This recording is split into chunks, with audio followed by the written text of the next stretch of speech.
A quiet doorway in 1857 tonight. Let's set the stage softly.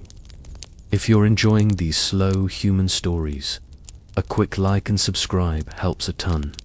And hey, drop your city and local time in the comments. It always amazes me where you're listening from. Now, a deep breath in and a long breath out. Good. Let your shoulders loosen. Notice your jaw unclench. We're going back to London, 1857. You open your eyes into grey winter light, and your first sensation is the air, coal, smoke, and river damp, a familiar duet that never quite leaves the lungs. The city is already awake, clattering carts over cobbles, hawkers calling, church bells testing their voices against fog. You stand in a narrow lane off the Haymarket, hand on a black painted door with a brass number polished so often it gleams even on a cloudy day. You could turn and walk away. You could keep the needle and thread, the paper-thin wages, the room so cold, the washwater ices at the rim. But your stomach makes a small, decisive argument and ache you've come to know too well. The girl who told you of this place clean, sheets most nights, 2 meals a day. A madam who keeps accounts like a bookkeeper and troublemakers. Like ghosts said one thing that keeps repeating in your head. You will live here, not merely last. Inside the hallway is warm in that particular London way. Heat quickly swallowed by drafts. Comfort built from small fires and boiled kettles and sturdy habits. There's a runner on the floor that muffles footfalls and a row of pegs for shawls. The wallpaper is floral, faded but dusted. A housekeeper appears, keys at her waist. The unblinking steadiness of a woman who has seen every version of panic and every version of bravado. She doesn't ask for your real name. It will be Mary Harecommon, enough to be safe, soft enough to be said by men who don't want to say much. Come, she says, and her accent flattens the vowel. She leads you past a small parlour where the lamps will be turned low in the evenings, glass cleaned to a clarity that makes every flame look kinder. A bar cabinet stands with a line of sherry glasses. You could count 6 now. Maybe 8 by nightfall, because counting is a comfort when the heart is skittering. You'll meet Mrs. Cartwright after you've warmed your hands, the housekeeper adds. Then we'll speak of rules. The last word lands like a cushion, not a cudgel. Rules mean structure. Structure means someone has a plan. You follow her to the kitchen. In every decent Victorian house, respectable or not, the kitchen is gravity. It pulls the day together. A kettle mutters. A loaf crackles on cooling as if it's whispering. A girl with quick plaited hair 13 at most sets down a mug. Tea, she says, proud of the assignment. The mug is chipped but clean. The steam fogs your vision for a heartbeat and you close your eyes because it feels good to be held by warmth. The tea is strong and sweet, a working person's blessing. Somewhere upstairs, a floorboard calls out someone walking, someone stopping, a slipper turned with a toe. The house breathes. The house remembers who is inside it. Mrs. Cartwright arrives like a punctuation mark, composed, precise purple silk that is confident without being loud. She doesn't pretend this is anything but business, but she also doesn't pretend the women are anything but people. That combination, rare enough to feel like mercy puts a steadier floor under your feet. Have you eaten? Is her first question, not what can you do, or who sent you. Just that, the door to survival. When you shake your head, she signals the cook with a lift of 2 fingers. Porridge is ladled, thick and honest, sweetened with treacle as if cheer could be stirred in. Rules, she says after the first spoonful calms the animal of hunger. We open the parlor at 7 in the evening. Quiet hours in the morning. Tasks in daylight. Polishing, dusting, washing. You will see the doctor weekly. If he says you rest, you rest. She lets that land, then continues, calm and even. We dress with taste, not theatre. We are discreet. We do not encourage violence. We end it. We do not lend money to men. We do not give real names. And we do not forget to eat. Her eyes hold yours, testing for defiance and finding, perhaps, exhaustion with a thread of resolve woven through. You breathe in, hold, let it out slowly. The body learns before the mind sometimes. It learns the sensation of safe rooms and dangerous ones, of voices that throw knives and voices that hand you a folded towel and say, "Careful, it's hot." This feels like the latter. You nod. She shows you the room you'll share, 2 narrow beds, a chest, a washstand with a pitcher whose lip is hairline cracked, but pores true. The sheets aren't new, but they're clean. The pillow smells faintly of lavender, the way laundry smells when someone bothered to care. Through the window, you see the backs of houses and the restless weather that London wears like a shawl. Your roommate, not in at the moment, is called Lily here. Red hair, the housekeeper told you, and a laugh that sells comfort better than any perfume. You unpin your shawl. Fingers thawing, you notice the small scabs along your middle finger and thumb, the seamstress's signature. Pricks that bloom into tiny brown constellations. You flex your palms and let the ache fade. There is a basin and you pour water. It chills the skin, then wakes it. You wash your face and feel the city lift from your cheeks. If shame tries to tap you on the shoulder, it finds there's a doorstaff here too. Not now, they say. We're making a living.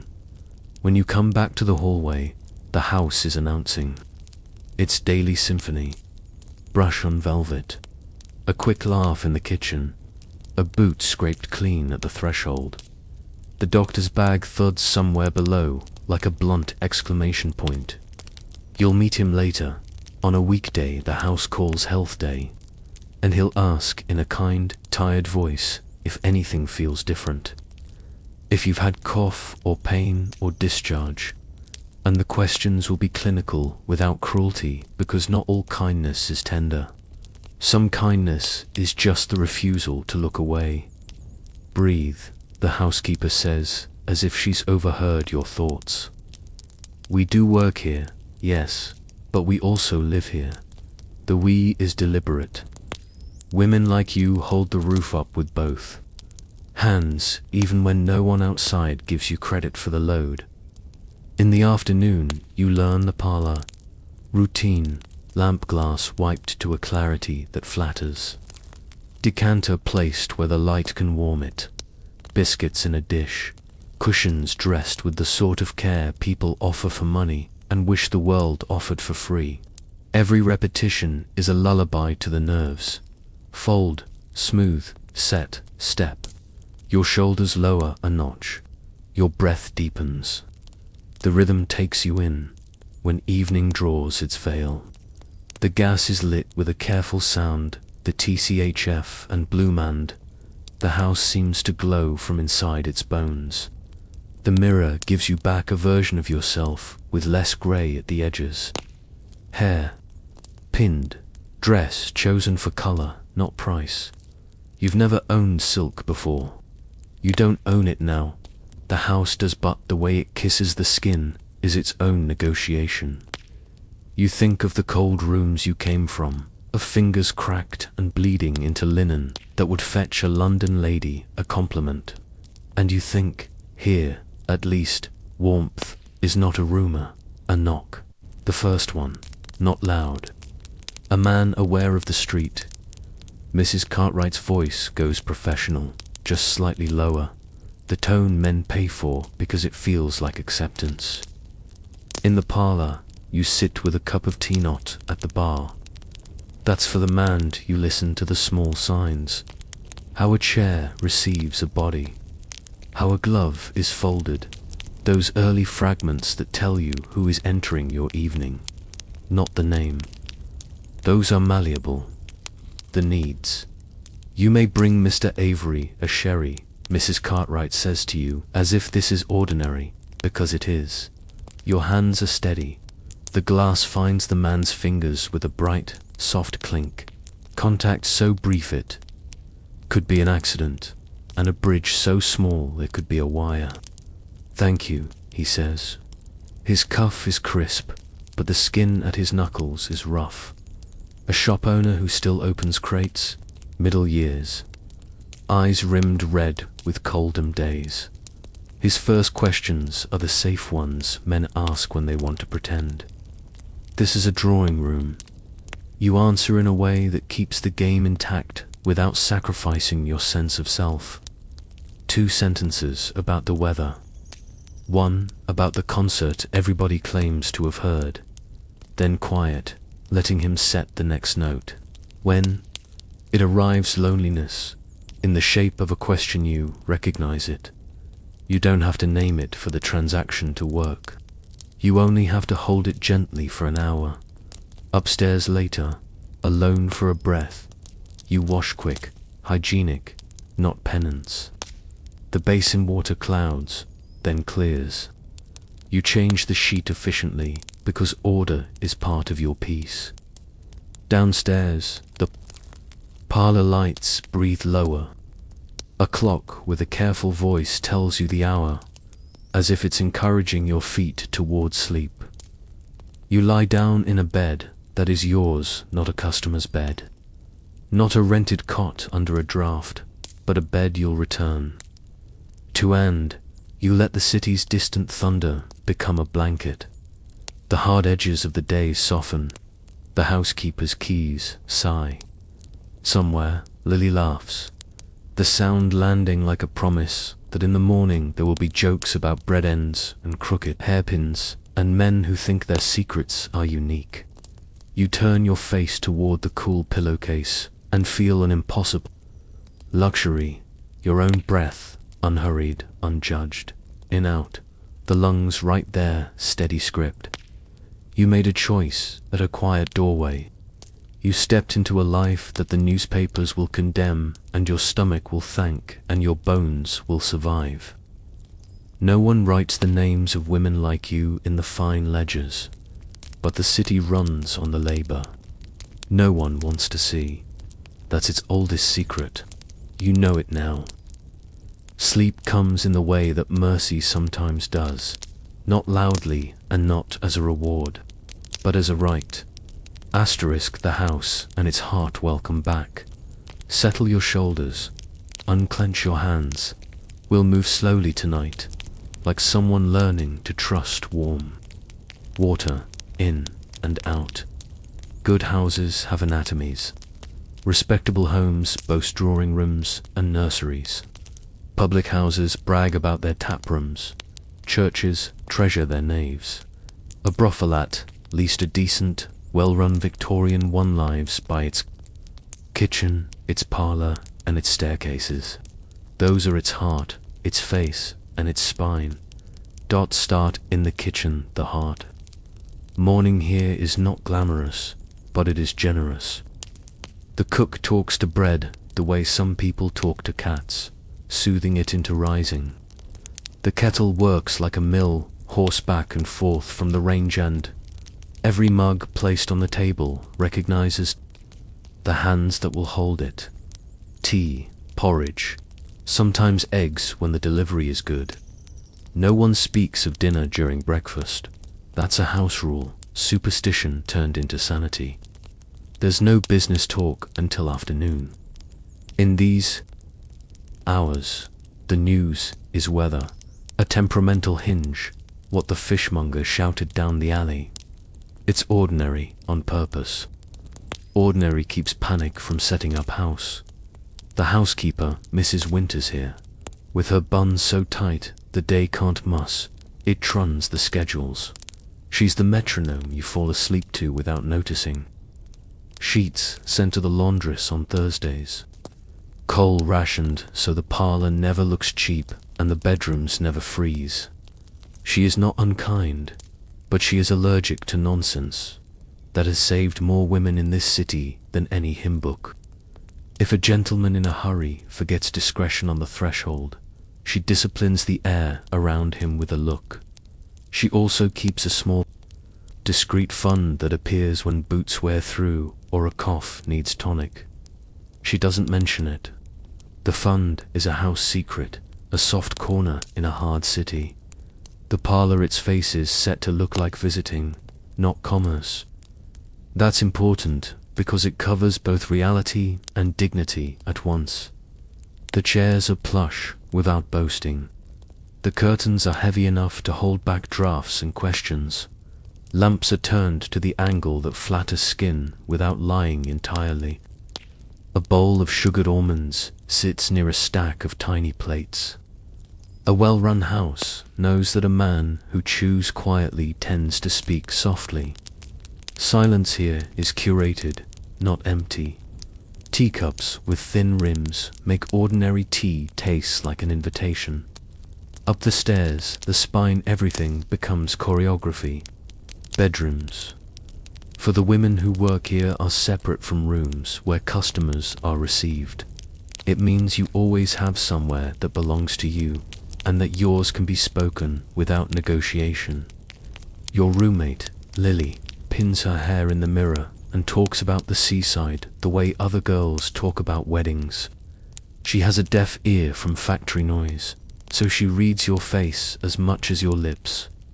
You learn to nod in a way that means I understand, and to shake your head in a way that means I'm only teasing. That's another house rule. No one mocks anyone's dreams. Dreaming is one of the few untaxed luxuries available. In the afternoon, tasks become a meditation. Polishing glass is not just polishing, it's calming the mind one slow circle at a time. Dusting is not just dusting. It's proving to yourself that change is possible in small, visible ways. When you set a line of glasses on a tray and each one glints the same way, something inside you clicks into place. Control, even if it's modest, is a bomb. Plenty of people spend their whole lives never discovering that. Then the doctor, he's punctual rather than warm, but his hands are clean and his questions are asked like an oath rather than an accusation. Not all houses hire one. The better ones do. His visits divide weeks the way Sundays divide days. He examines throats because infection can travel any road it finds. And he listens to chests with an instrument that looks like a spyglass for listening to storms inside ribs. He asks about sores without making faces, and he writes in a small book he never leaves behind. If he says to rest, the madam enforces it. You've heard stories of houses where women are worked thin as paper. Here, the math is different. A sick woman can't work at all later if she is worked to collapse now. And also, though the newspapers won't print this, there are places like this one that believe. Human life is not just a ledger entry, rules. Run like embroidery through the fabric of the day. No taking clients to private rooms without clearance. No drinks from strangers.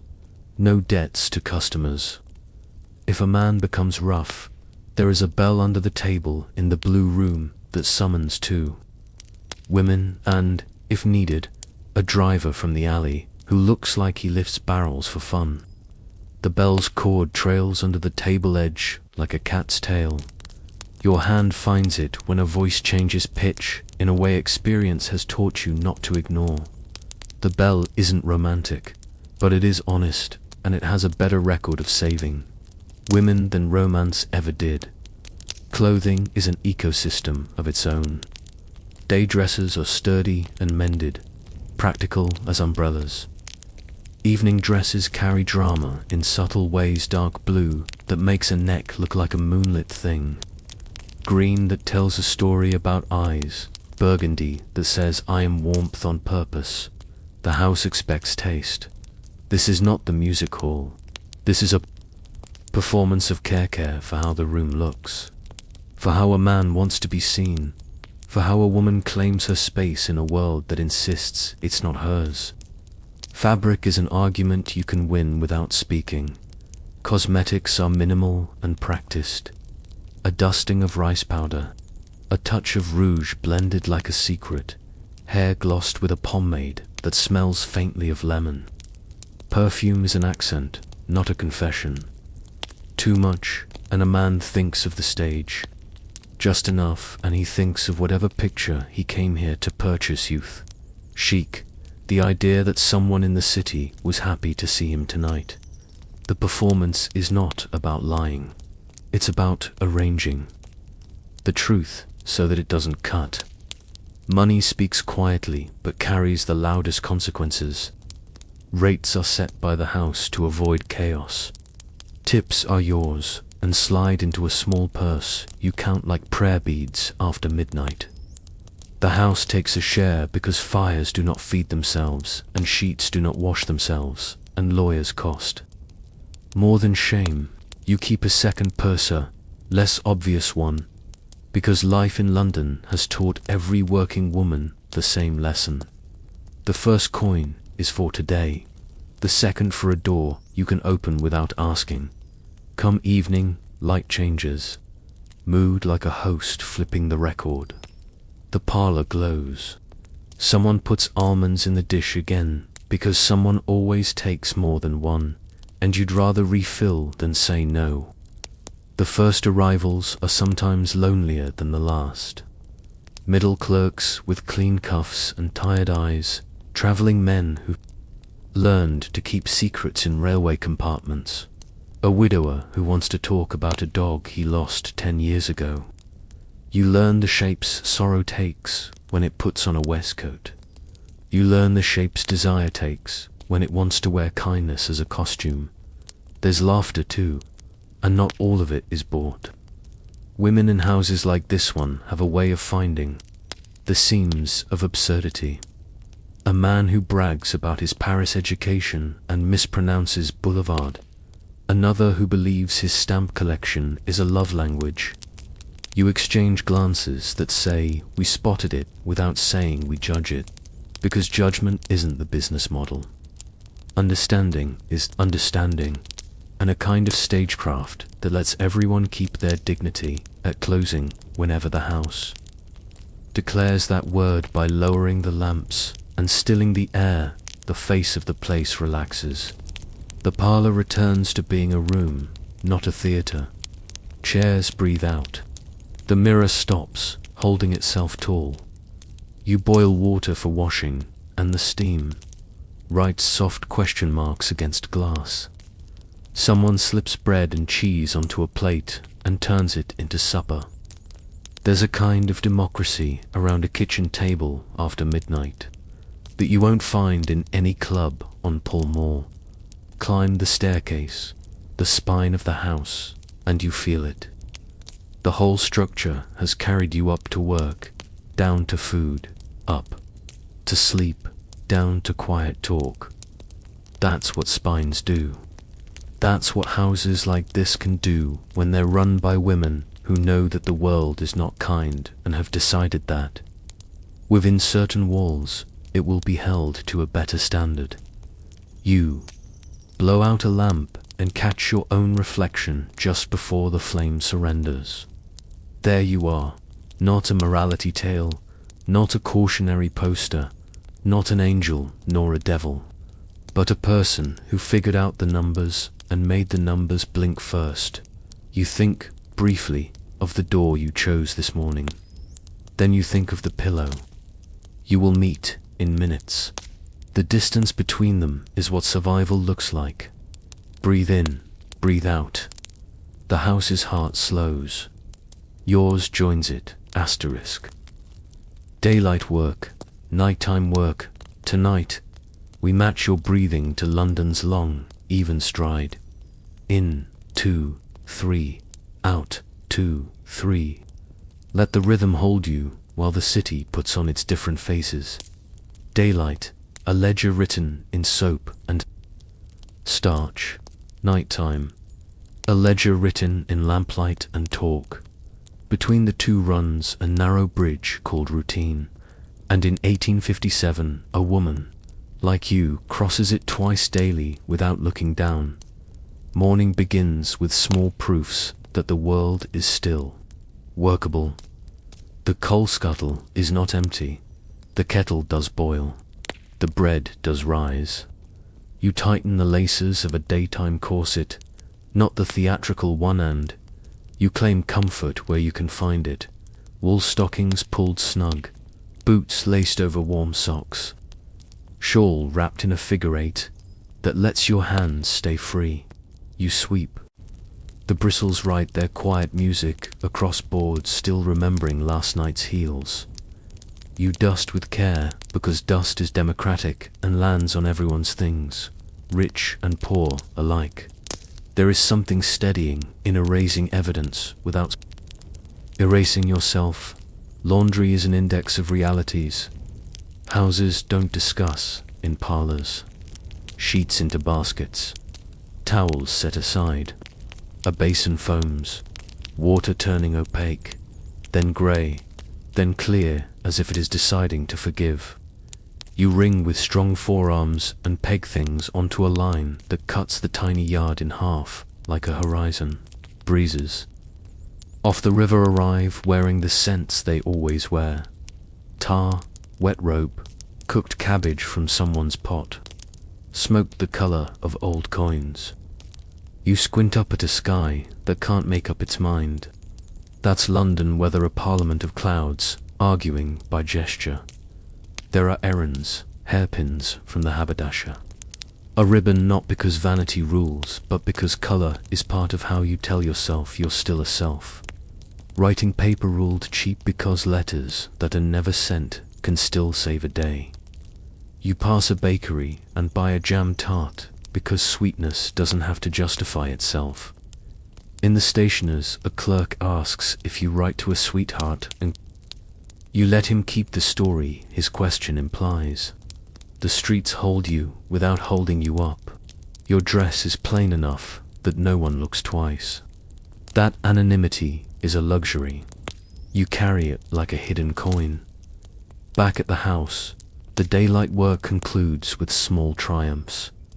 The parlour smells like lemon water and wood. The glasses on the tray match like a choir. The mantel's brass catches what little sun slips past soot. A book is waiting on a side table, a novel, passed hand to hand among women who could each write a better one if anyone asked them to. You read 2 pages and tuck a sentence behind your ear like a flower. The line will keep you company later, when your smile needs an ally. Afternoon is for the slow turn from workday to working night. You bathe at the basin, face, neck, arms, the quick practicalities of someone who knows time is money and rest is gold. You powder lightly, not to deceive, but to soften edges. You pick an evening dress with the eye of a mason choosing the right stone. Blue because it makes strangers think of calm. Green because it suggests light where there isn't much. Burgundy because it warms a room before the fire can. The corset tightens a degree further, breath still yours. Silhouette politely edited. You pick earrings that don't announce themselves. The point is not to be a spectacle. The point is to be seen. In the mirror you practice 2 faces. The one men think is only for them, attentive, approving, and the one that's actually yours, present. Evaluating, kind when kindness is safe, distant when distance is wisdom. You have learned to set a boundary with a laugh, to end a risk with a change of subject, to turn a request into a negotiation with a tilt of the head. This is labor. It is skill. It uses muscles, no anatomy book names. Evening announces itself, the way theatres do, lighting first, then audience. Lamps hiss politely. Curtains surrender daylight to gaslight as if consenting to a dance. The almond dish appears from nowhere like a magic trick you never tire of, because generosity is lovely even in small handfuls. Mrs. Cartwright checks details without seeming to. Mrs. Winters makes sure doors are oiled. Betsy, the maid, watches everything and folds it into the growing encyclopedia she is writing about the world. Though there is no paper in her hands, the knock is soft, then firmer, then soft again. Most men are shy until they aren't. Names are given that sound like names people give when they don't wish to be remembered. That's fine. The house keeps the right secrets.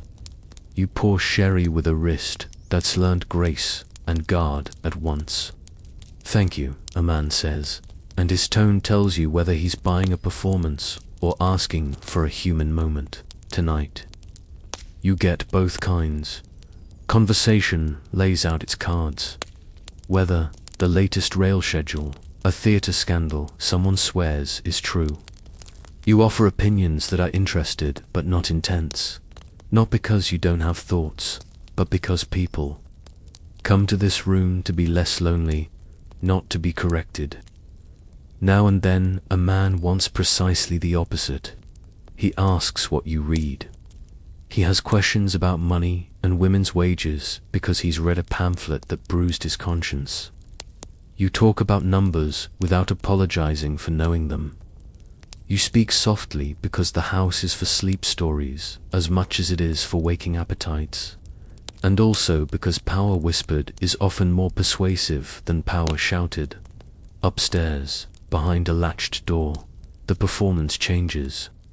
We'll keep this part ungraphic. You know the shape of it. Consent is the house's first language. Boundaries are its grammar. A hand is moved away without fuss. A request is declined with a call bell nearby, visible like a lighthouse. You can reach without crossing the room. You are not a saint, and not a victim, and not a myth. You are a worker finishing a shift, a person doing the job her century allowed her to pick. Some men want laughter, some want silence. Some want to tell a story no one at home has time to hear. You provide an hour where the world softens its grip, and both of you remember you are made of more than ache. After, there is the ritual of restoration. Linens changed cleanly, basin water poured and poured out, dress smoothed, hair repinned with the economy of a woman who has learned to handle mirrors like friends. You are careful with your body because you live in it. You are careful with the room because someone will enter it next, wishing not to see ghosts. Downstairs, between appointments, there is tea in thin cups and jokes whispered like contraband. You sit with Lily and Sarah and Emily and whoever is off. The clock for 15 minutes, and the kitchen table becomes parliament, theatre box, confessional, and picnic bench. The buttered bread is better than it has any right to be at midnight. You share notes about a new client the way sailors share maps, safe harbors, tricky sandbars, places where storms rise fast. The knowledge is communal. That is not charity, it is strategy. Women survive longer when information is a commons. There is a lull most evenings, the hour when early men have left and the later ones are still haggling with themselves about whether to knock. You sit in the parlor then, not as product but as presence, and the fire plays its little theatre in the grate. The room smells of smoke and almond and lemon polish and a thin ribbon of lavender. You count the glasses back onto the tray and feel unexpectedly proud. Nothing terrible happened. Much ordinary did. Ordinary is a win in a city that chews quick and swallows hard. The last knock, when it comes, is gentle enough that no one tenses. One more hour, one more performance of being both a mirror and a lamp. You think of the ribbon you bought this afternoon and of the line from the book you tucked behind your ear about how people in cities carry their hearts like parcels, tied up neat so they won't spill in the street. You've learnt to carry yours, soft but safe. Closing is a liturgy. Lamps lowered, dishes washed, ledger noted in careful ink. Coins, separated house share, your share, the second purse that stands for options. You climb the stairs with legs that have earned sleep, and you undress like removing a character, each hook and pin a syllable of goodbye. The corset loosens and your ribs remember how wide they can be. The nightdress says hello like a friend, who never asks questions, and then bed. The mattress is lumpy, yes, stuffed with horsehair that tents in silly ways, but it is your silly, your tent. The pillow is cool first and then warm. Rain fusses at the window to be let in. You smile and deny it. Lily brushes her hair until it makes a small copper storm around her. Then she braids it as if to keep morning near. Good night, she says. Good night, you answer. It's not a prayer, and it is. You roll onto your side, knees tucked. One hand under cheek, the other palm open, as if to prove to yourself you're not holding anything that can't wait. Breath in, breath out. Outside, London tallies itself wharves and wards and debts and dances, and inside you tally yourself bones, breath, a name the house gave you, and a name that still lives in your chest. Both are true enough to sleep on. Sleep comes like a coin sliding into the right slot. The day says thank you. The night says you're welcome. And you drift, easy as a small boat on a river that knows its way home. Asterisk. The men and their masks seize your shoulders down. Unclench the little muscles around your eyes. Let your breath arrive and leave like slow tide, quiet, deliberate, good. Tonight, we lift not the skirts of scandal, but the curtains on a different kind of theatre. The parade of Victorian gentlemen, each arriving with his own costume, his own script, his own need. You don't need names for this study. Names in this house are hats hung at the door. What you need are shapes, scents, cadences.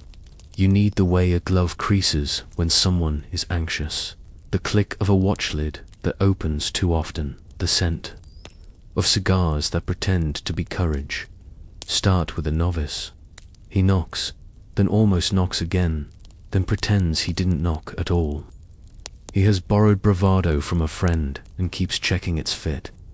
He wants to be told the rules without knowing. There are rules to be told. He needs the script lightly, like a hand at the small of his back guiding him through a doorway. His coat is good cloth. His cuffs are too newly stiff. He orders sherry because it sounds like what a man orders when he wants to sound like a man. You speak to him as if you're pouring tea for a cousin, gently, with the assurance that this is ordinary weather and he will not be drenched. He leaves lighter, amazed that kindness can be part of something he was taught to fear. Then the clerk middle years, middle pay, middle everything comes in with the careful posture of a man who has balanced books all day and doesn't want to topple when he sits. His hands are ink-stained, his voice careful. He does not want to be thrilled. He wants to be near a lamp that doesn't flicker. He has nothing scandalous to confess. He has a story about a boss who misfiles courage and asks if that's a sin. You pour him tea in a cup thin enough to make the light seem generous. Your listening is the service and the sale. He thanks you for the conversation, and he means it, and that small sincerity lands in your palm like an honest coin. The mourner comes in dressed like a gentleman and carrying the weather of a funeral. He looks at the sherry as if it remembers someone he loved. He may ask to speak of a person whose chair is empty now. He may ask to speak of nothing at all and be accompanied through a silence. He does not want to be judged for bringing grief to a room that sells other things. You are the one person in London who will not ask him to be cheerful. He leaves not happy. Happiness is a gaudy fabric he doesn't own but steadier. Like a carriage that found the level part of the road, the boaster bursts with the music hall stride. Laughter 2 decibels too high, rings winking at every gesture. He has stories that come with sound effects. He has anecdotes that ask you to applaud. When he mispronounces the French he learned from newspapers, you correct nothing. The house's manners are more persuasive than any scold. He wants his legend reflected back to him, edited lightly so the unkind edges don't cut his own hands. You can do that. The skill is not deception. It is mercy for a man whose armor rattles. The philosopher arrives smelling faintly of rain and library. He is the client who reads pamphlets and wants to ask about wages, about rights, about the strange economy where the world pretends to despise what it lines up to purchase. He wants to be argued with, gently. He wants to be told that he is not alone in noticing the absurd arithmetic of Victorian virtue. You talk about numbers that matter, food, fire, and the difference between surviving and merely lasting. He pays for an hour and uses half of it on ethics because his loneliness is academic as much as it is bodily. You consider this a fair trade. The rough comes rarely here. Mrs. Cartwright's door policy turns most of his kind aside. When he slips in by recommendation and turns sour, the house changes temperature. You feel the seam in the air, the way a storm announces itself to people who've been at sea. The cord under the table, the bell that is not a threat, but a promise finds your hand, as if the two of you were old friends. You are not alone. That is a sentence most women in this city cannot say with certainty. In this house, you can. The Roth learns that the parlor keeps its own peace, and he learns it without anyone having to dramatize. The house is a mother bear in silk. There is the married man with the pale band on his finger where the ring was removed in a cab. He is not cruel, he is not brave. He is tired of being the hero of his own household and wants to be nobody for just an hour. He apologizes sometimes, as if you were an altar or a judge. You refuse both positions, offering instead the peculiar grace of neutrality. The hour begins, the hour ends. In between, nobody is asked to be more than human. He leaves with a coin placed squarely, grateful that the goodbye did not invent a promise. There is the sailor on leave, laughing with his shoulders as much as his mouth. He counts his time in hours, not days, and each one of them is loud with freedom. He smells like rope and tallow and the geometry of waves. He wants to hold something that is not moving. You anchor him, gently, so that when the ship calls him again he can answer without feeling like a door has closed on his name. The actor sometimes arrives in the same evening as the politician, because London loves an irony. The actor tells the truth in costume. The politician tells costume in the tone of truth. Both want audience. Both admire an expert listener. You know where to nod so that vanity feels like fellowship instead of hunger. That is not flattery. Is a survival skill turned art. What ties them together is not desire. It is the human appetite for witness. Men come to be seen. They come to escape the mirrors that mock and find a mirror that edits kindly. They buy the illusion that they are heard without consequence. You sell besides the obvious the strangely powerful commodity of attention. And attention, when practiced with boundaries, does not empty you. The skill is not letting their storms turn your boat. The parlor teaches that like a school, sit well, watch the hands, keep the room's temperature, let the fire speak when silence needs an ally. For all their differences, they share one superstition, that their private strangeness disqualifies them from belonging to the city. You learn to hand each man back to himself, with the rough edges smoothed just enough to carry. You are not alone. You do not say out loud, because saying so ruins the spell. But the almond dish is replenished again and again, and the lamps are set at the same brightness for every soul. And a house where women run the weather quietly insists upon the radical notion that a human being, however muddled, deserves to end the evening unshamed at closing. When chairs are nudged back to their proper spots and glasses are counted like shy stars, you tally not only coins, but the peculiar relief of a night without incident. It is a different kind of wage. You put it in the purse you keep under your ribs, where no pawnbroker can touch it. The knowledge that you conducted a parade of masks without losing your own face. Sleep calls, you answer. There is nothing scandalous about that. Asterisk health, risk, and remedies. Slow breath in, slow breath out. Tonight we keep company with a quieter courage, the kind that measures water into a basin, that keeps appointments with a doctor, that learns which old wives' tales are really old nurses' wisdom. Victorian London fills its newspapers with morality plays. The better houses fill their cupboards with soap, boiled linen, vinegar, and caution. Once a week, the doctor steps over the threshold with his bag like a small black sermon on prudence. He is brisk, clean, and careful in this house.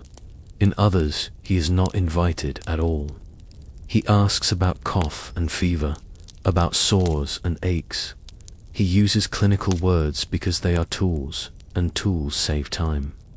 He checks throats because infection is a social climber and will go anywhere it can get an introduction. He listens to lungs with the wooden trumpet that magnifies storms inside the chest. If he is modern-minded, he has read of carbolic acid and the gospel of cleanliness preached by surgeons who are tired of losing patients to invisible enemies. If he is merely practical, he still knows the line between care and neglect and refuses to cross it. Asterisk. You learn the city's diseases by their euphemisms, before you learn them by their Latin. The pox for what can stripe a face and break a mind, gleet, for that humiliating flow men pretend to be surprised by. Fever that isn't from weather, rash that doesn't listen to prayers. You learn to look for the early warnings, the wrong kind of redness, the fatigue that can't be explained by late hours, the sore throat that is not from talking. You learn because information is the cheapest medicine in London and sometimes the only one on the shelf. Condoms exist, and the city makes a joke of them to disguise its relief. They are called many things: French letters, skins, sheaths, and are sold by chemists who stock them like contraband and midwives who stock them like kindness. Some are expensive, made of silk or gut. Some are unreliable and break like promises. In this house, there are rules. No man's pride outranks a woman's safety. The negotiation happens with a smile when it can, and with a door when it must. You do not deliver speeches. You deliver a look that says the house is not a fool. Asterisk. There are other precautions. Washes prepared with vinegar water, douches that the doctor recommends or tolerates, ointments that promise more than they can deliver but soothe enough to be worth a coin. There is carbolic for instruments, boiled, linens for reasons that are as close to science as most kitchens can afford. You bleach what you can and sun what you cannot bleach, because light is a quiet disinfectant and London's few clear days. should be used like holidays. You track cycles with the same seriousness you track rent. The house accommodates. A woman is not a machine, and a body that is listened to works longer. Cloths are washed with privacy and pegged on a line that turns the backyard into a flag language only the house can read. Laudanum tincture of opium sits in many cupboards in this city. Here it is, labeled carefully and treated like the powerful liar it is. It will give you sleep if you cannot find it. It will steal it later with interest. Women in houses like this teach each other how to refuse bad bargains. When illness does command, it will, because no human system is watertight. The house closes ranks. Rest is not a reprimand here, it is policy. A woman with a fever is fed, not fined. Josephine, the newest, took to bed last week with a cough that sounded like a loose shudder. Cook brought broth that smelled like patience. Mrs. Winters kept a ledger of the dosing times that was as precise as any banker's book. The doctor returned twice without being begged. He wants this place to stay on the right side of the city's rumour mill, and also he is not made of stone. Hospitals exist, and you know their names. You also know their reputations. Charity wards that will take you if you bring your own soap, that will separate you from your friends as if illness were shame, that will offer prayer when penicillin does not yet exist. You make bargains with reality instead. Stay clean, stay fed, stay rested when the house says rest. You save for the days when you will not earn. You build networks of knowledge that reformers, pamphlets never mention, which chemist waters his tinctures, which midwife has a gentle hand, which charity lady is kind when no one is watching. Stigma is a disease of the mind that the city spreads freely. You inoculate yourselves with solidarity. It is not loud. It sounds like a chair dragged quietly to a bedside so someone is not alone at 2 a.m. It tastes like tea sweetened beyond reason because fever is a thief and sugar is a bribe. That sometimes works. It looks like a girl on laundry day washing someone else's cloths and pretending not to notice the extra blood. Mental health does not have a modern name here, but the house understands that minds bruise where bodies do. There are rules about men who take too much rules, enforced. There are rules about stories that should not be told right before bed. There are rules about letting laughter into rooms where fear would prefer to be the only guest. The women share books as if they were lanterns. They sing while they starch. They make fun of a politician's haircut in a way that releases pressure from the boiler of the day. Survival is not made only of soap and coins. It is made of merriment rationed smartly. Diet matters. A body that eats is a body that heals. Plain. Food abundant. Stew with its root vegetables singing in low notes. Bread that size when you crack it. Eggs that arrive when the delivery boy remembers your kitchen first. The house forbids the common Victorian sin of pretending that women can live on air. You are workers. Workers need fuel. When cook is in a mood to mother, she presses a jam tart into your hand as you pass and says nothing. That is not dessert. It is preventive medicine and restrial rest, not the counterfeit that comes from collapsing. The parlour stops at a decent hour. The lamps are lowered with a care that respects the human nervous system. Women are allowed to say they are done for the day. A door closes quietly. A bed receives a body like a promise kept. Breath evens. The week's risks are tallied against the week's precautions, and, most nights, the column of care wins. This is not a romance about safety. It is a blueprint for how women under siege built fortresses with hot water and boundaries, with shared knowledge and the refusal to be hurried. You look at your hands, sometimes clean, capable, clever, and you think, these are the instruments by which I keep living. The city thinks scandal is the story. The house knows survival is the story. Tonight, let that be the lesson that tucks the blanket to your chin. Breathe in, breathe out.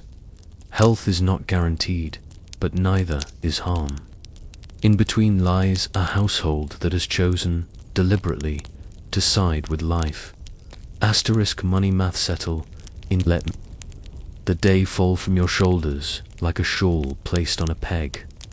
We're counting tonight not to make you anxious, but to soothe. Numbers, when faced honestly, do not scold. They simply tell you what is, and what might be arranged with wit. A Victorian seamstress can work 16 hours and go to bed hungry. A factory girl can give away her hearing to the looms and still owe rent to a landlord who knocks like a metronome. The arithmetic of respectability often ends in red ink. In this house, the equation is different, not because the world is kind, but because its cruelties can be negotiated into smaller bites. Rates are posted, where clients will not see them, but the women will. A schedule of hours and expectations that keeps chaos from pretending to be freedom. The house takes a share, not because it is greedy, but because coal costs what coal costs. Because policemen like their palms pressed now and then to remember which doors are better left unlocked. Because lawyers are cheaper than scandals only. If you pay them before the scandal arrives, linen, candles, soap, a doctor who comes when called, none of those appear by wishing. The math is not sentimental. It is infrastructure. Tips are yours, are private, whether that can clear a week's sky or sprinkle enough to keep bread on the table. You count them into a small purse that lives where your hand can find it without your eyes moving. Some nights the coins ring like compliments. Other nights they sulk. You learn not to let the good night swagger or the thin ones despair. You are building not a feast, but a pantry. Fines exist in worse houses. Petty penalties for imaginary infringements. Women milked by rules written to look like discipline. Here, the only fine that matters is the one the house pays when it must grease the city's gears to keep your name out of a ledger you do not consent to join. That cost is folded into the whole, like butter into dough. No one pretends the pie bakes itself. Dresses are not luxuries. They are investments that appreciate each evening and depreciate at the washstand. A good blue silk earns more coins than it costs over time if you treat it like a tool and not a talisman. You mend seams because mending money is the same skill as mending cloths, small, precise, patient. Shoes are resold. Corset laces are replaced. Hairpieces are pawned when necessary and repurchased when possible. Because confidence can be, if not bought, then rented. PAWNBROKERS are the city's second bankers, and you learn which ones make you feel like a person and which ones smell of trap. The good broker knows the difference between hunger and fecklessness. He gives you a fair ticket and does not change the rate on a whim. The bad one treats grief like a sale and time like a cudgel. In a pinch, you will sell a ring before you sell a book. Not because the book is worth more to anyone else, but because it is worth more to your future self, the one who needs a sentence at midnight to remember her name. Asterisk, there are quiet economies within the house. A mutual aid tin lives on a shelf, disguised as a biscuit tin. Women who can feed it. Women who must draw from it. There is no speech when it opens, only a look that says we do not let each other fall through floors. There are thrift strategies the city's newspapers will never print, because they are not scandalous, buying flour in sacks rather than scoops. trading shifts so someone can see a sick sister and not lose in evening's coins, pooling for a funeral club because no woman wants the workhouse to own her last dress. Asterisk. Police and porters and cabmen all have their economies too. A cabbie who brings a respectable man to a respectable door expects a coin for his discretion. Porter at a hotel knows which gentlemen wish to be recommended to quiet addresses, and collects his commission like someone skimming foam off milk. The house pays to be spoken of softly. That money is not wasted. It buys quiet, and quiet is priceless in a city that eats gossip for breakfast. On the other side of the ledger sits savings, the whisper at the bottom of every page. The house will not do it for you. You must be your own future's steward. A coin each week tucked where even you forget it, under a drawer false bottom, inside a rolled hem, in a jar behind the flour. The first purse is for today's meat and candles. The second is for tomorrow's boots. The third, the sacred one, is for the door. The door that opens to a room above a shop you will own, to a marriage you choose rather than accept, to a journey to Brighton where the sea proves it actually does smell cleaner. Asterisk. Some women dream of becoming madams, not the tyrants in penny novels, but managers of houses that treat women like shareholders in their own luck. Some save to open small trades, a milliner's table where ribbon and judgment both matter. A tea stall that sells warmth in cups to men who never learned to hold it at home. A used bookshop near a school that needs stories more than sermons. Savings are not magic, they are stairs. Each coin is a step mortared with self-respect. Debts are the opposite. Some debts are necessary, the loan for a dress that will earn itself back by Christmas. Some are quicksand, the bar tab run by a man who says he'll pay you next Thursday. You learn to smell the difference. You refuse to float a gentleman's pride on your credit. The house's rule is yours too. We lend soap and sympathy, not coins. There is also the arithmetic of time. Hours have different values. A Tuesday afternoon is a slow coin. A late Saturday after the theatre's empty is gold. You rest when the house says the rates are thin. You work when the river of men runs bankful. This is not surrender, this is navigation. Sailors respect tides. So do you. You keep a private balance sheet at the back of your mind with columns. No accountant would recognize dignity, exhaustion, humor/quiet. If any column runs low, you refill it deliberately, the way a wise shopkeeper orders stock before the shelf is bare. A ribbon bought on a Wednesday can carry Saturday like a secret. An afternoon with a book is interest on the principle of your mind. At night, when the ledger is tallied and the kitchen lamp makes a yellow circle of honesty on the table, you count, allowed not to flaunt, but to finalize. House share set aside. Your share set into stacks. 2 for rent in your head, 2 for food, 1 for fabric, 1 for the second purse, 1 for the door fund. The last coin, if it exists, is for frivolity, on purpose a tart, a pamphlet, a posy of violets from a boy who whistles. Frivolity, carefully chosen, is not waste. It is proof that the arithmetic ends with a human, not just a sum. You climb to bed with the numbers smoothed like a well-folded sheet. The city outside does not care about your ledger.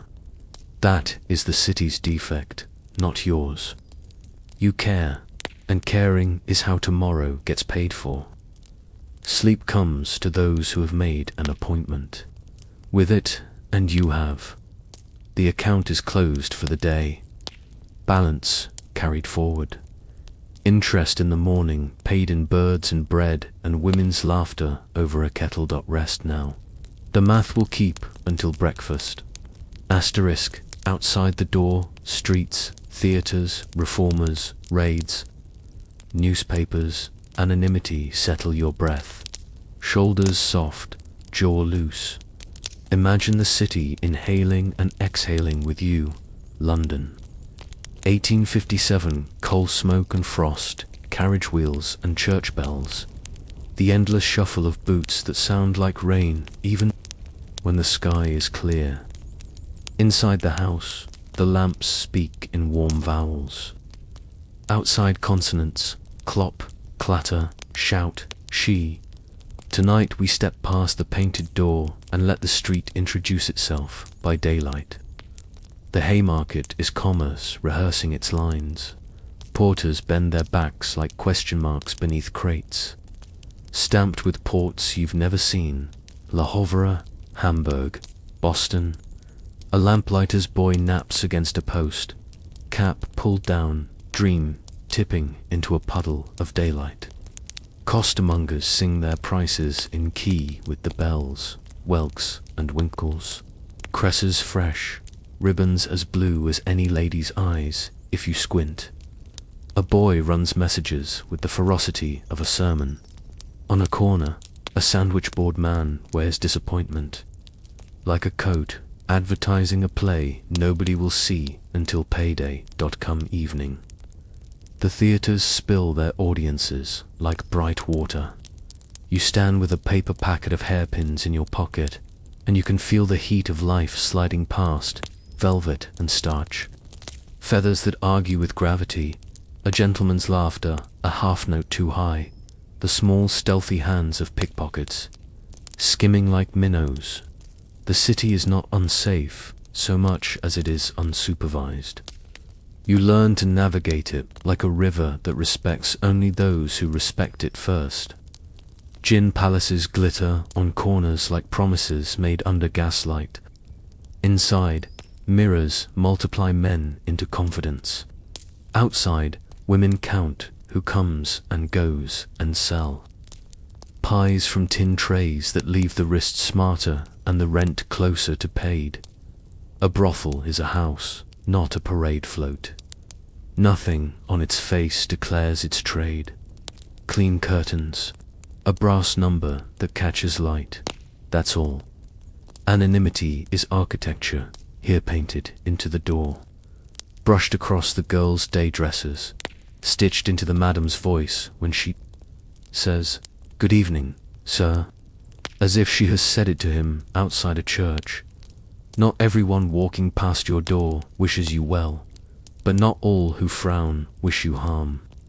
There are temperance ladies with banners and nervous hats who believe all sorrow comes from bottles and all rescue comes from hymns. There are reformers with notebooks and ideas sharpened on meeting-house benches. They measure sin like yardage and come up with policies that fit nobody's body. Some are kind, some are cruel without meaning to be, which is a sort of carelessness. The city forgives too icily. They hand out tracts as if paper were proof that the world has been spoken to properly. Policemen pass with that official amble that makes boots look like punctuation. They know which doors are quiet. The city runs on bribes as much as on bread, and the house pays for silence the way respectable houses pay for coal as a utility. Now and then a zealous constable tries to write an example out of a household. Like yours, raids are not common in this lane, but they exist in the stories that move along the rooftops, like cats. You prepare for the possibility the way sailors practice for storms, drill without drama. Curtains drawn to a certain angle, papers in order. A driver in the alley who doesn't ask questions. Newspapers love a scandal the way fires love oxygen. If a story breaks a girl rescued, a gentleman discovered, a madam hauled up before a magistrated columns fill with adjectives and trembling, the public eats it with breakfast and wipes its mouth on outrage. The strange thing is, the same paper takes advertisements for companionship under the heading of services, printed in a smaller, winking type. The city is a chorus of contradictions. You learn to keep time anyway. Asterisk most days, outside the door is simply life. You go to the haberdasher for pins. You stop at the stationer for paper. You buy a jam tart because you can. Nobody stares. You are a girl in a blue wool dress with a shawl neatly pinned and a purse that says not rich, not starving. You are one more particle in a London fog of faces. That anonymity is a luxury you never squander. You step where the pavement is whole. You cross where cabs are obliged to slow. You look men in the eye only if you mean to never by accident. Once, you ride in an omnibus, your fare clasped under your glove, and the private thrill is not in the wheels or the horse or the bump of a bad patch of road. It is in being nobody. For 3 stops, there is a woman with a sleeping child who shifts the weight with the practiced joy of a mother whose back complains but whose heart does not. There is a gentleman who pretends to nap so he needn't cede his seat. There is a boy who counts buildings out loud until numbers become comfort instead of addition. The conductor calls, "Move inside," as if the carriage were a mouth-swallowing London hole, and you smile because you understand. A city is not just where you live, it is also how you are carried. You pass rescue homes, sometimes brick buildings, with names carved into linen, like promises, haven, refuge, Magdalene. You don't spit when you see them. Some girls have been saved there from fists and worse. Some have been shamed into smaller lives that suit other people's eyes. You bless the kind women behind those doors, and you bless the stubborn ones who refuse to go inside. Survival wears different dresses. You've stopped judging fabrics. Asterisk outside the door. News travels without postage. A butcher's boy knows which houses pay for a broken bone with a week's dinners. A cabman knows which doors to avoid if he wants to keep his horse. A maid of all work knows everything and tells nothing because women with keys at their waists are the city's truest archivists. You learn to talk to tradespeople with the respect due to anyone who can save your life without leaving their doorway sometimes. Late, you stand for a minute under the awning when rain insists upon being heard, and you watch London gleam like a polished shoe. Theatres empty. A man laughs too loudly and then looks at his feet, ashamed of needing to be heard. A girl from a cheaper house clatters past, rouge bright as a signal flag, and you think not disdain, not pity, I hope she's warm and fed. A constable tips his helmet and doesn't write your face into his memory because he is a decent sort, and because the house has paid him not to be ambitious on this street. Asterisk and once only once, so you remember it's someone passes the door and recognizes you from before. Not from the countryside exactly, but from a sewing room where the windows were nailed shut against the cold, where the forewoman counted stitches like scenes. The girl now, a woman with a tidy bonnet and a husband's last name, meets your eyes and nearly stops. The fear in your throat is a lit match, but she does something marvelous. She nods like 2 people meeting at market and keeps walking. Tomorrow she will buy thread and never speak of you. Tonight she folded you back into the anonymous safety you needed. You send a silent coin after her, a tip for kindness. Outside the door are terrors, yes tricks and traps, sermons with teeth. The slick boards of the music hall you must sometimes glide across to pretend you are not working. But outside the door is also the evidence that you are not alone. Thousands of bodies going somewhere, thousands of days ending and beginning without asking permission. You walk back inside carrying that fact like a warm stone in your pocket. Breathe in, breathe out. The house receives you. The door closes with the soft authority of a well-run life, and the world large, contradictory, unavoidable keeps moving. Past, like a river, you have learned to read from the safety of a sound bank. Asterisk, when luck runs thin, illness in the house. Charity hospital, who shows up, draw a longer breath. Let it out slowly. Tonight isn't a catastrophe, it's a lesson in the math of care.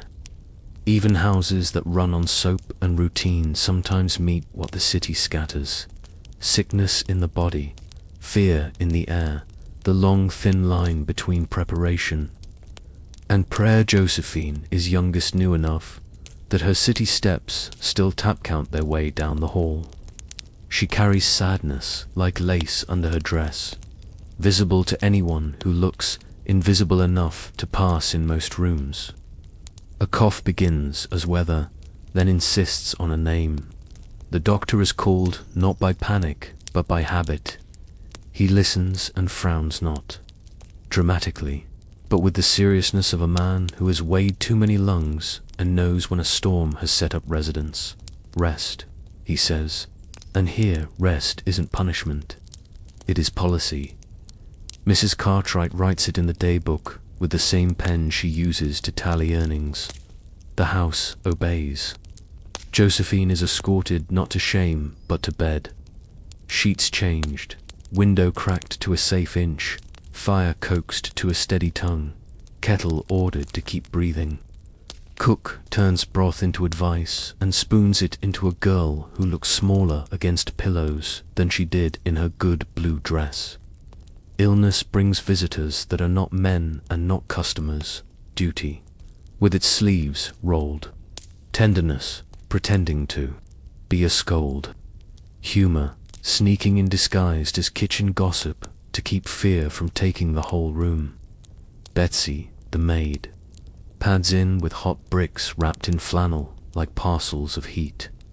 Mrs. Winters doles out laudanum in drops counted by a watch, not by worry.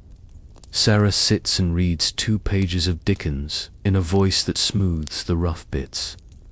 Lily sings under her breath when she thinks no one is listening, and the notes hang over the bed like wash hung high where soot can't reach. Asterisk, the doctor returns. He brings a tincture and the kind of look that says the city is beating on the door and we must hold it shut a little while longer. If the cough were only a cough, if the fever were just a flame that could be starved, perhaps the house could win. But London likes to collect on its debts in bundles. Damp rooms, thin winters, the kind of work that asks more of a chest than a chest can give. The hours near midnight are the most honest. They are also the hardest to fill. A charity visitor calls respectable hat, respectable shoes, a basket with broth that smells like instruction. She is kind in the way of women who have never had to choose between bread and heat. She asks questions in the singular, how did she fall? As if one decision could explain a whole cliff.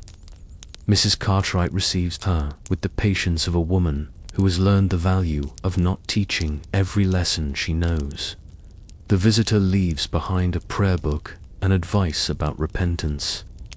That has nothing to do with fever and everything to do with the visitor's own weathered conscience. After she goes, Josephine sleeps and the house loosens shoulders. It did not know were tight. There are other visitors who matter more. The laundress sends over a bundle of cloths with the nice edges. The butcher boy, on his own authority, adds a bone that urges a pot toward richness. The cabman in the alley offers to fetch the doctor in rain without adding sixpence for the water that will ruin his hat. The city can be cruel. It can also be domestically brave. When a bed is occupied by illness, the rest of the house learns to redistribute weight. Work is shifted without gossip. A girl takes a gentleman she would rather not because the day has to be paid for. Another passes on a client she favors so someone with thinner purse might catch a better tide. You do not make speeches about sisterhood. You simply do the arithmetic of mercy. Asterisk, and if the fever crests into danger morning brings, no cooling, the hospital enters the conversation like a rumor.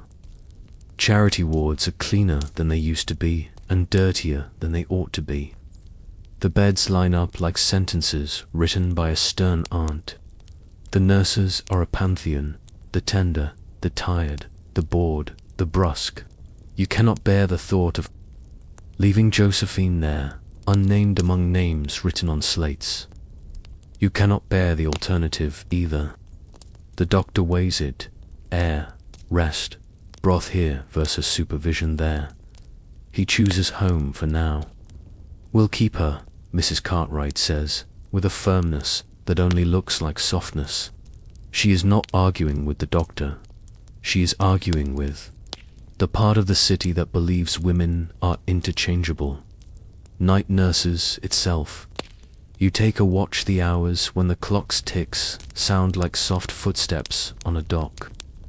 Josephine wakes and asks for her mother, who is far and not coming. You say you'll be her mother for 10 minutes, and 10 minutes is enough in the arithmetic of comfort.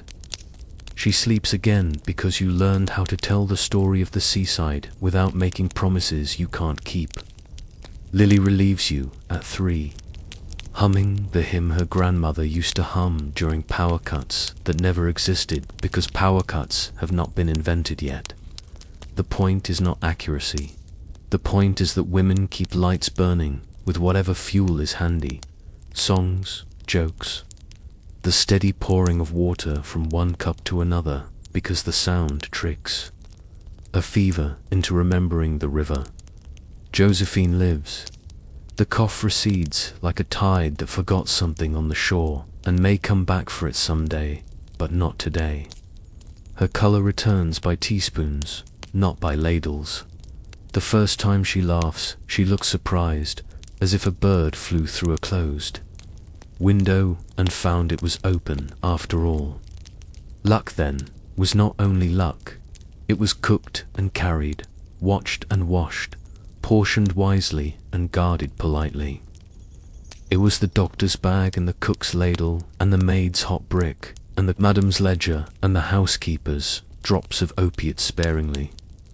And the weight the rest of you lifted without grumbling until the floor under Josephine felt like floor again. Asterisk, when she comes downstairs on a Wednesday and eats porridge. So slowly you could count your savings between spoonfuls. The room performs a quiet miracle. Nobody stares. That is not indifference. It is courtesy writ large. The house resumes its ordinary rhythm, the very thing illness threatened. Josephine helps polish glasses the next day, and the squeak of a damp cloth against crystal is as holy a sound as a hymn. You sleep that night with the complicated relief of a worker whose tools have been spared. Your friend is a tool. So are you. Tools is not the insult some people think it is. It is the word for things that keep building even when the city throws weather at their roofs. You dream of clear lungs and the seaside and biscuits baked to brown. You wake to the smell of coffee and the sound of Mrs. Winters giving the kitchen a clean reprimand about knives left damp. The house is itself again, and you bless it. Asterisk, secret pages, Mary's notebook, letters never sent, meaning make your breath a pen, in, out, each stroke even. Tonight we open a drawer that never bangs and take out a little book the size of a palm-brown paper cover, corners softened by being found and refound. No one gave it to you. You bought it at the stationer between hairpins and sealing wax. And you told the clerk it was for recipes because respectability and imagination share a cellar door. The notebook is not a diary. Diaries beg to be discovered and judged. This is a set of secret pages you write in because language is a way to keep a room of your own even when you share a bedchamber. You do not write every day. You write when the city starts humming like a wire inside your teeth, and the only way to stop the sound is to give it a different instrument. You begin with lists, names that are not names. The novice, the sailor, the widower, the one who wanted to talk about dogs, the banker who reads pamphlets. Next to each, a sentence not about what he bought, but about what he brought. Smelled like rope and salt, wore grief like a wet coat, laughed as if practicing for company. These notes are a professional ledger in disguise, a way to remember that people repeat themselves and that repetition can be kind if you plan for it. Then you write sentences that are nobody's business but yours. Not confessions. You have nothing to confess to paper. Observations. The way rain makes even hard men kinder, because everyone is equally wet. The way Lily can carry 4 glasses without looking, and never spills because she counts with her fingers under the tray. The way Mrs. Winters's keys sound like punctuation, period at night, comma in the morning. You describe the smell of polish as a moral. Effort transforms surfaces into invitations, sometimes. Late, you write letters you will never send to your mother. I eat well. You imagine her worry folding small like linens, and you tuck the letter under it to keep it flat. To your brothers, I am not a cautionary tale. I am making a living. I ask for no rescue. To the girl you were at 16, I forgive you for believing the city was a scythe. It is a field with sharp grass. It is also bread waiting to be baked. Asterisk. You write to the city because no one else will read it all. London, you say, you are noisy and rude and colder than anyone admits. You are also the only place I've found where it is possible to set down one life and pick up another without anyone demanding your middle name.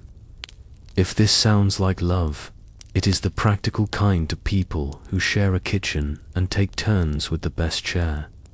When a customer surprises you by asking a good question or by knowing when to stop talking, you write that down too, not to breed hope where it isn't wanted, but to remind yourself that not all men are the same instrument played in the same key.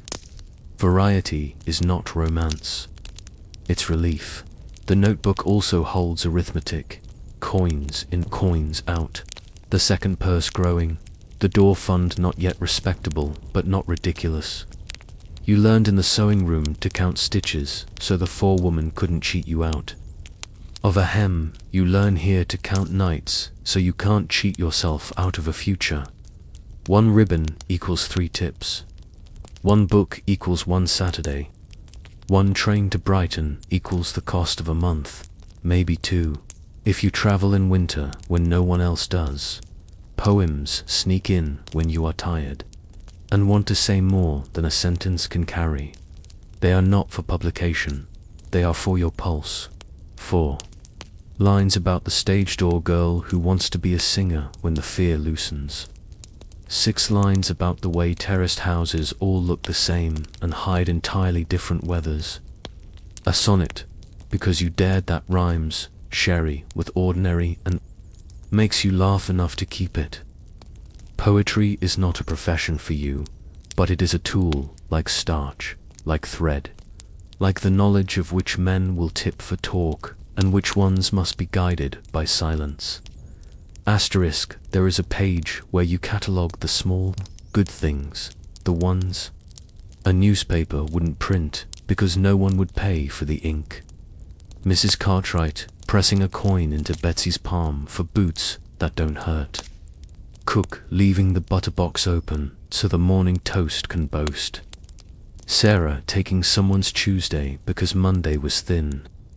Lily catching your eye in the parlor when a conversation wants to turn rude and changing it with a joke so swift the man never felt the hand on the reins.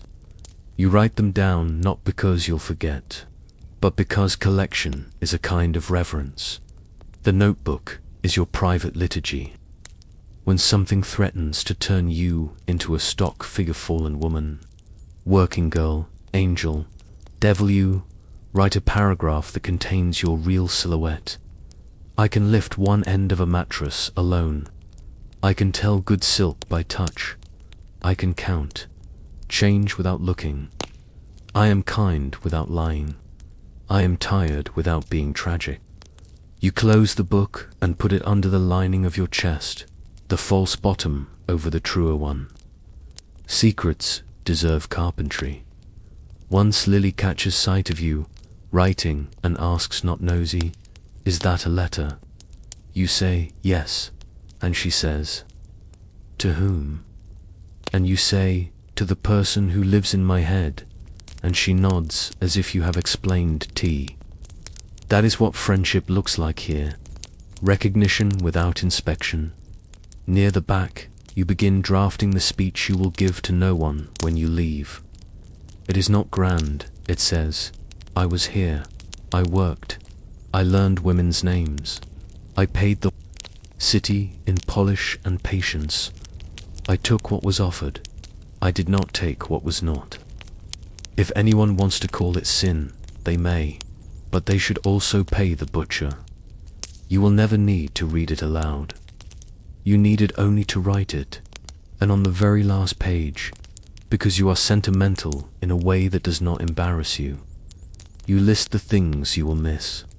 The squeak of crystal when it turns clear, the smell of the parlor at 8, Mrs. Winter, disapproving kindness, cook's tart at midnight, Josephine's laugh when it returned, Sarah's dry observations, Lily's seaside that lives in both your heads now like a lighthouse you can see from any street if you squint. You tuck the book away. You blow out the lamp. Your mind is quieter because the pages are doing the worrying for you. Sleep takes you like a competent driver, no fuss. The shortest way home. Asterisk, a banker with questions, ethics, and economy in a mock respectable world. Inhale for 4. Exhale for 6. Make space. Tonight we invite a guest back, not for romance and not even for comfort, but for an argument disguised as conversation, the good kind, where both people leave with their dignity and their minds brisker. Mr. Hamilton returns on a Tuesday, the rain walking down the window as if it had some place to be.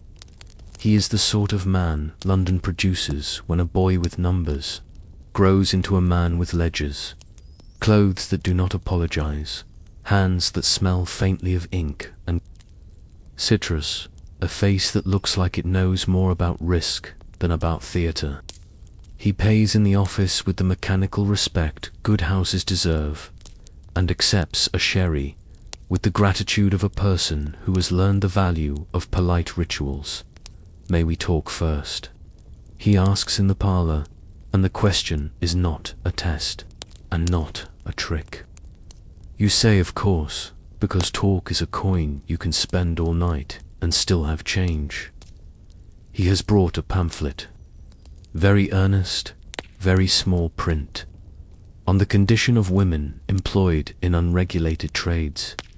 He is not here to read it to you. He knows better than to be that boring. But he wants to ask what you think of the arithmetic that governs your life. Not the moral arithmetic. That column has been edited by 1,000 sermons, but the actual numbers. Is it true, he asks, that a seamstress can work 16 hours and bring home what a potboy earns in 8? You could say yes, but he knows that.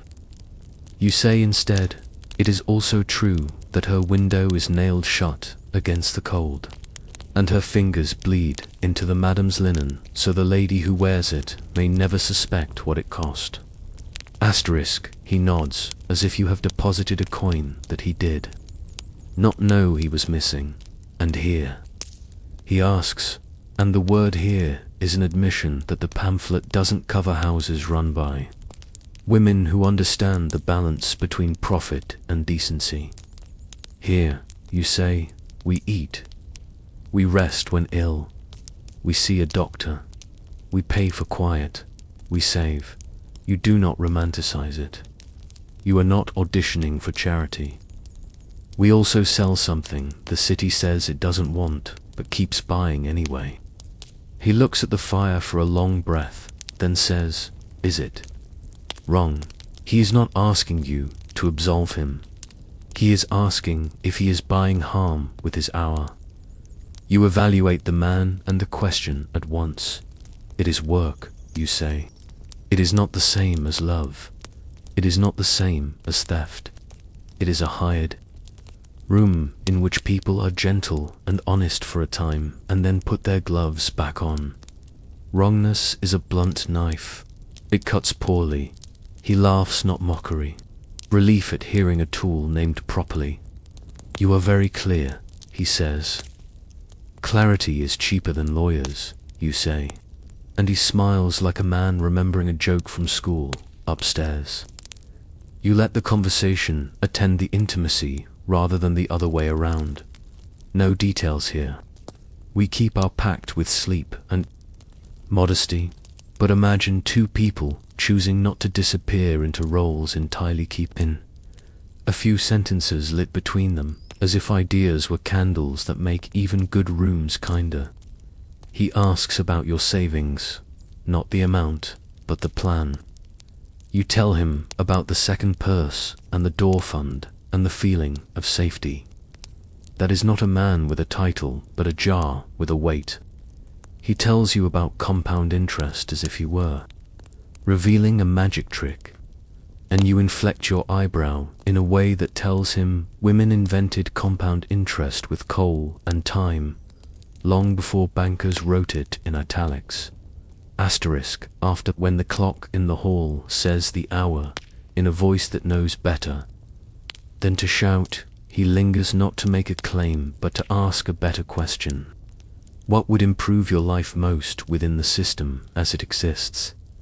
It is a banker's question.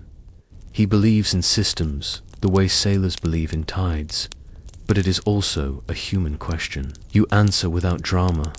Fewer pretenders, more policies, real consequences for men who hurt women, doctors who do not charge crimes to the body, rooms that are warm, clean water, paper that does what it promises before it runs out. He nods and says he cannot fix each of those, but he can fix one. He can write a letter to a chemist. He trusts and instruct him to supply your house with proper sheaths at cost to charity he will never speak of and you will never mention. You consider pride and practicality for the wobble of a heartbeat and then accept. Thank you, you say, not because you are grateful to a man, but because you are grateful to a solution. When he leaves, he puts the pamphlet on the mantel and says, "May I?" And you say, "Keep it. It is not for the parlor." He laughs again and pockets his own conscience with it. You do not fall in love with him. You do not write his name in the notebook as anything more than a character with clean hands. But you are glad he exists in a world that prefers its men to be simpler. Complications can be CIVILIZING. Downstairs, Lily asks the single necessary question, useful. You say, yes, and pour tea. You mention the chemist in a sentence, thin as string. Sarah, who reads ledgers like novels, says, good, and returns to her sums. The house doesn't swoon when a man is decent. It adjusts its policies by a degree and keeps going. That is how empires are actually improved. One hinge oiled, one habit altered, one woman's breath saved in the night because the invisible tool did not fail. You sleep with your mind aired out. Arguments can do that when they are made of respect. The city outside keeps insisting that only scandal is interesting. You and Mr. Hamilton proved that curiosity is better. Sleep agrees. Asterisk. Exit signs, marriage, shops, moving up or vanishing. Let your lungs fill like cupboards. Let them empty like baskets. Tonight we walk the house by lamplight and read the exits not as escapes from a burning building, but as doorways that require the right keys. No one lives forever in the same room. This is London. This is work. This is change written in soot and opportunity. Some women marry, and it is not always what the tracts predict. A swoon, a ring, a sudden washing of the past. Sometimes it is a practical arrangement, a gentleman who has visited for months, realizing that he doesn't want to practice tenderness only on Tuesdays. He offers a life. A house with curtains you can wash in daylight, and a kettle that calls only one name. The house does not forbid it. Mrs. Cartwright has seen every ending and knows that forbidding is just another way of storing regret. She asks questions you might forget to ask yourself. Does he keep promises when no one is watching? Does he get angry at rain? Does he tip? Meaning, does generosity live in his hands or only in his mouth? Emily marries first. Not a banker, not a lord and upholsterer who owns his own shop and wears pride like a good coat. He saved longer than he will admit. He writes to Mrs. Cartwright to request permission to call. And the letter's punctuation is careful, the way people are when they know words can break. Emily passes through the house like sunlight the morning she leaves, touching each room with her gaze, not to claim it, but to say thank you.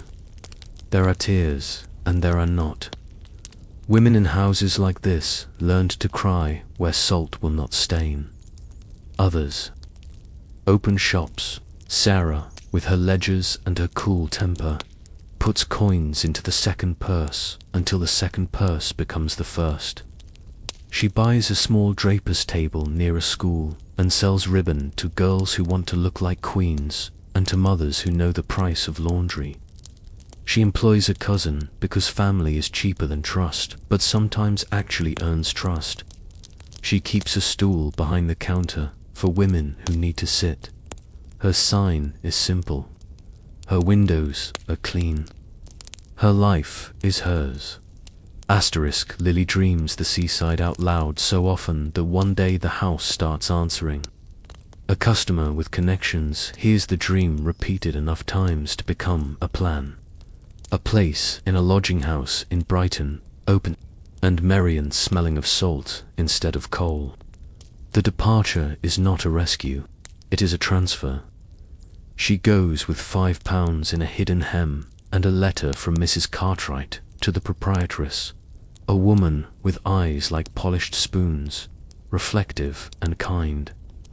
Lily writes back in loops that tilt like gulls, and every letter carries sand like proof. A few women move up within the trade. Not all madams are villains.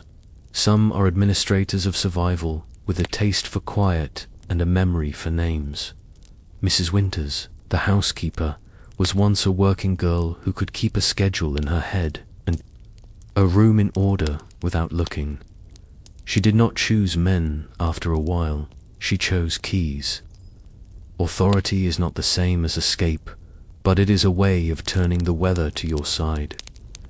She will age into a woman people obey without noticing they have, and yes, some vanish, not into romance, or shopkeeping, or better houses, but into the city's thicket. Sometimes they leave debt.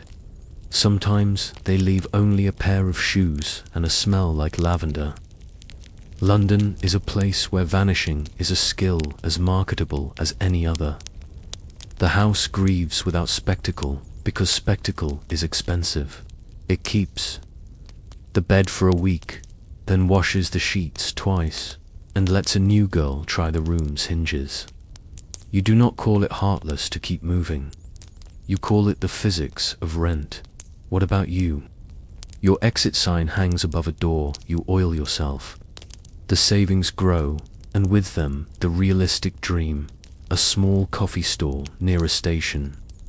Early mornings instead of late nights, cream watered on purpose, cups that warm hands, a name painted on wood with an apostrophe marrispeakers claiming, punctuation is as important as claiming property. You sketch it in your notebook. Prices, hours, where the stall will sit so the wind doesn't argue. You can almost smell the cinnamon you will add to the air to attract a line of commuters who want to think of themselves as people who have dessert for breakfast. Asterisk, do you fear regret? Of course. Every exit leaves behind furniture that fit you. Once you will miss the parlor at 8, the almond dish, the comedy of men who think they invented longing. You will miss the safety of a house that has learned to absorb storms. You will miss hearing Betsy grow into a woman whose laugh startles birds. But staying out of love is not nobility. It is laziness. You would rather learn a new ledger than repeat a role after it stops paying your mind. Before you go, whenever you go, you plan a ritual. You will sit in the parlor alone with one lamp and write the names of the women who taught you anything that mattered. You will press the paper into the false bottom of the chest because gratitude is better hidden than boasted. You will touch the mantel where Mr. Hamilton once left a pamphlet as if to mark the house civil, and you will smooth the sofa cushion that taught you how to look comfortable even when the world was not. Exit signs are not flames. They are arrows. They point. The walking is yours. Asterisk, the last lamp, a stormy night. Closing reflections, deep breath, slower out. Tonight is weather outside and in. The city begins to drum on the windows just after the lamps are lit. Rain scallops the street into quick rivers. Thunder negotiates with rooftops. Inside, the parlor glows deeper, a ship's cabin on a black sea. Storm nights thin the crowd. The men who come have chosen to come, which changes the air. There is less pretense. Boots arrive, soaked. Pride drips in the hall and is politely wiped up by the mat. The house of just fires banked a little higher, towels warmed, sherry poured before it is asked for because kindness can be anticipatory. Work is steady but not fierce. Between appointments you sit by the grate and watch rain do what it always does, tell every surface the same story in slightly different words. Lily, not long back from a visit to Brighton, looks at the window and says the sea has a better accent than London rain. Josephine, whole again, laughs from her chest like a person who has won back a room. Sarah does the day's sums and announces a minor miracle. The ledger balances beautifully, the kind of balance that means not only coins but tempers, chores, small rescues, and the doctor's fee paid without anybody's purse going thin. Near midnight, the storm argues itself into exhaustion. Customers taper. Lamps are turned lower with the same care a mother uses on a sleeping child's blanket. You can feel the ending coming like a tide you trust. Mrs. Cartwright sits in her chair, with a book she is really using as a clock. She only turns pages when she must. Mrs. Winters checks doors and retrieves a towel someone left where it does not belong. Cook yawns and covers it with a plate, because she believes in propriety. It is your turn to close the parlor. You do it, with a dignity that has nothing to do with shame and everything to do with habit. Glasses counted and hung, almond dish covered, fire banked to embers that look like the alphabet of warmth. Curtains drawn but not choked. The room settles into itself as if pleased to be a room again and not a theatre. Upstairs, you change back into your human clothes will dress. Shawl boots you can run in if you have to. The blue silk you wore tonight hangs from the wardrobe, like a memory that knows its place. You brush your hair with strokes. You count, because counting lets your mind put away the evening without dropping any pieces. You think about exit signs and second purses and a coffee stall with cinnamon.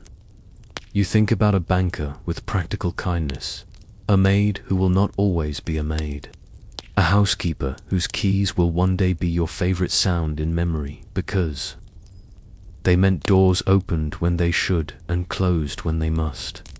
When you step onto the landing, the lamp there is the last one burning. It makes a small planet of light in a hallway that has seen every version of your face. Shy, sure, tired, amused, angry, kind, bored, brave. You pause not to pose, but to practice gratitude in a language the house understands. Silence and a hand on a banister that has held up 100 women who learned to hold up themselves. Outside, the rain softens to a hush that makes the city sound like breath yours, maybe. You look down the staircase and think of the first day, the first cup of tea, the relief that felt like a coat in January. You look up the staircase and think of mornings still to come, some in this house, some in a stall with steam and cups, and names you do not yet know. The last lamp catches your face and edits it kindly. Lamps in good houses do that, you blow it out. Darkness arrives the way good sleep does, promptly, without argument. Behind you, doors are closed. Ahead of you, doors wait. In your chest, 2 purses. The one with coins, the one with courage. Your feet remember every stair. The house keeps your secret and your schedule. The city keeps your options and your weather. Your story keeps its own balance sheet, missed, and jokes and rules and a handful of nights you will replay when you need reminding that you lived on purpose. If you are listening in some other century, some other city, on a couch where the springs have their own opinions, know this. A woman made a life with polish and policy when the world said only penitence would do. She walked to work and home again. She saved. She laughed. She kept a notebook. She washed her hands. She chose exits carefully. She slept. Breathe once more. Let the long exhale empty the room. Thank you for keeping company with Mary and her house. If the story steadied you, pass that steadiness along like tea poured into a stranger's cold hands. And when you close your eyes, know that London, noisy, rude, relentless, has at least one quiet lamp out there dedicated to the idea that ordinary care is a miracle. Sleep well, asterisk.